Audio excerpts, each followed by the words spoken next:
I do not know where my King Crimson tour shirt is because I was going to put that on before listening to this, but I have no idea where that is.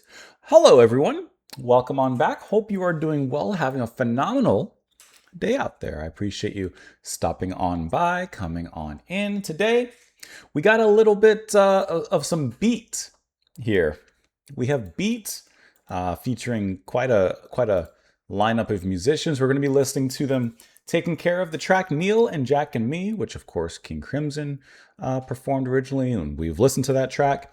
And this is going to be their cover. This is the tour basically of King Crimson alumni and some extras as well, which I remember when it was announced and I meant to look at dates, but I'll be honest, since Liam's been born, I haven't looked at there's pretty much no possibility of me going anywhere, at least for a little bit. But anyways, we're listening to this because it was suggested and sponsored by Randy. Randy, thank you so much for the recommendation. Thank you so much for sending this one over. Now, in case you're curious, I did pull up their website here. So you got Adrian Ballou, Steve Vai, Tony Levin, Danny Carey here in beats. Look at them. It looks so cool, man. And I don't know about you, but Levin never ages. That's something I've noticed every time I see him. He just ages very, very well. All right, let's listen to how they cover the track. It's going to be live in Los Angeles, 2024. Here we go.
Has that like a rough texture, even more.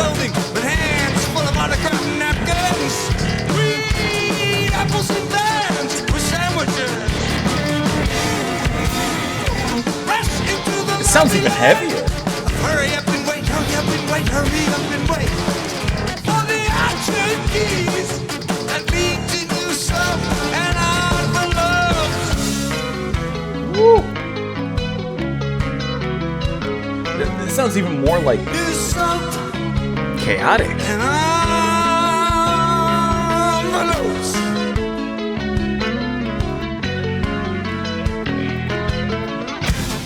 Hotel room homesickness on a fresh blue bed. I love how Levin's hitting alongside of the drums that are carrying.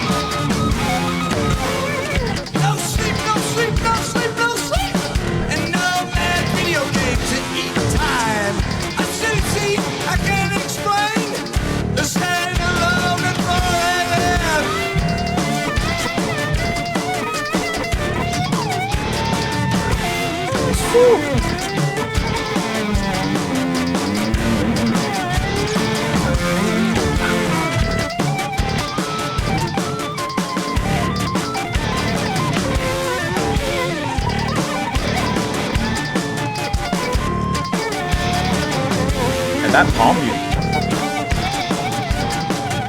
Man.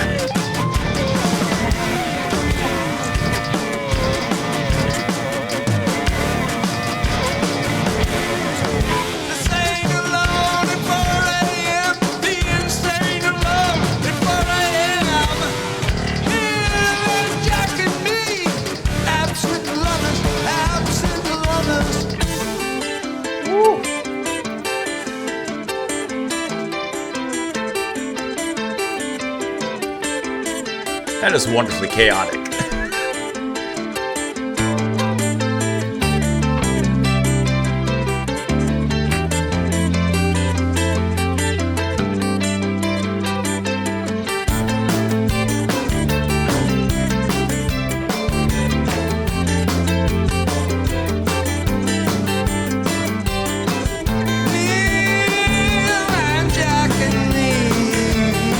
Perfect coming back to that.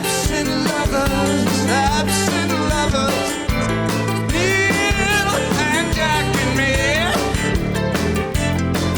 Absent lovers, Neal and Jack and me. What a great resolution after all the chaos before. Absent lovers.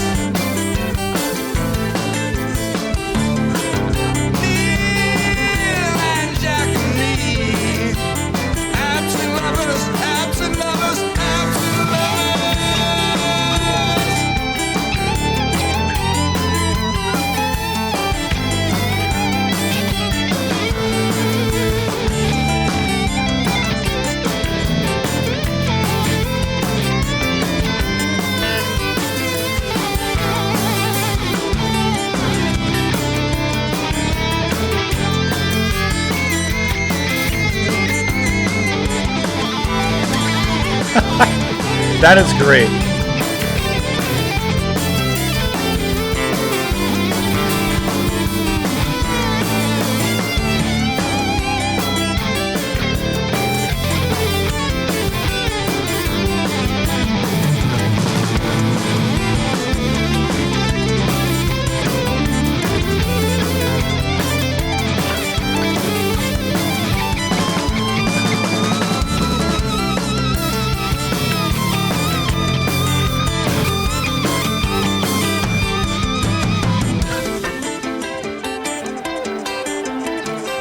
It'd be so awesome to see them live like that.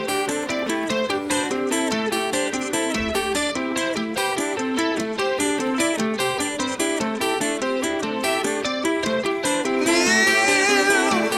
and Jack and me. Absent lovers. Neal and Jack and me. Absent lovers.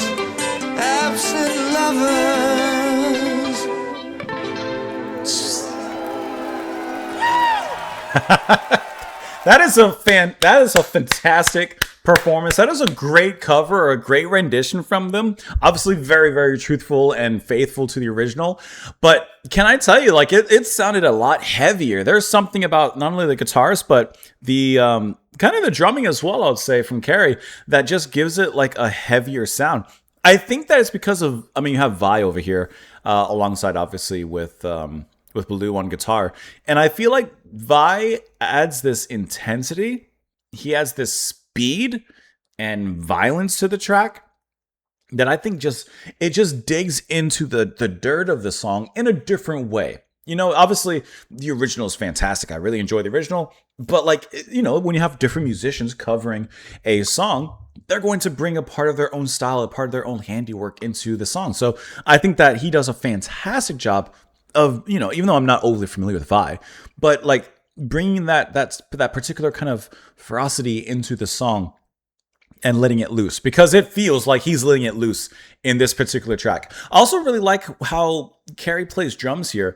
He plays it very straight in this track, and with his drumming and Tool, like it's very, very groove laden, and here he fits in such a perfect way with kind of rocking the groove, even though it's more of a static and choppy kind of way that, you know, from the album Beats and King Crimson in this era rather.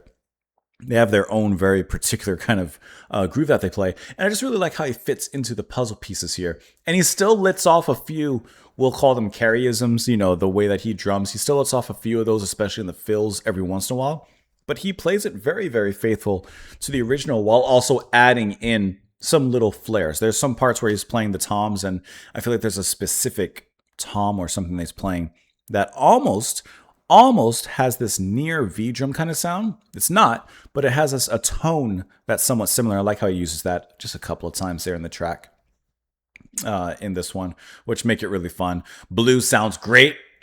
Adrian sounds absolutely wonderful here. As a matter of fact, his voice is actually part of the reason I think that this has a little bit of a heavier and a rougher sound to it. I mean, everyone just has this grit in how they're performing, and it comes through in the most beautiful raw way in this particular track. And for a track like this, it works really well, especially with how it's contrasted once it gets into the, Neal and Jack and me. And like when it gets into the chorus where things kind of smooth out and we're kind of into that easy sailing slipstream, it makes a big difference. So I really like how chaotic and rough it sounds in the beginning, because that just makes it so much more satisfying when it hits the back half of the track there. Really, really wonderful cover. Fantastic performance. And I think that it's a really cool album cover as well. I'm pulling it up here so you can see it, but I think that that's a really cool cover. That's phenomenal. That that elephant is like the sound that Blue makes when he's playing his guitar. That's fantastic. Let me know, of course, what you guys thought of it below in the comments. I appreciate you all being here. Randy, so much. Thank you so much for the recommendation, for the request. I appreciate you sending that in. Hope you all enjoyed it. Have a phenomenal rest of your day, and I will see you all later. Bye, guys.